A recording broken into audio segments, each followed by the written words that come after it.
नमस्कार. आज आपण बोंडारा या वृक्षाबद्दल माहिती घेऊया. उष्णकटिबंधामध्ये वाढणारा हा वृक्ष आहे. तामनशी मिळता जुळता असणारा वृक्ष आहे.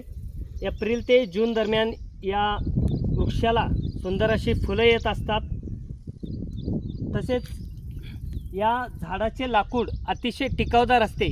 त्यामुळे घर बांधणी, फर्निचर आणि शेतीचे अवजारे बनवण्यासाठी या लाकडाचा उपयोग केला जातो. या झाडाला येणारा डिंक खाण्यासाठी योग्य असतो. आपण या ठिकाणी याची फळं पाहू शकता. ही कच्ची फळं आहेत, हे बघा. आणि या ठिकाणी ही सुकलेली फळं आहेत, हे बघा. तामनसारखीच ही अशी उन्हाने फुटली जातात आणि तामनसारख्याच बिया याच्यामध्ये असतात. आता या संपूर्ण बिया याच्यामधून पडलेल्या आहेत. असा हा उपयोगी असणारा वृक्ष आहे. आपल्याला माहिती आवडल्यास व्हिडिओला लाईक करा, शेअर करा. धन्यवाद.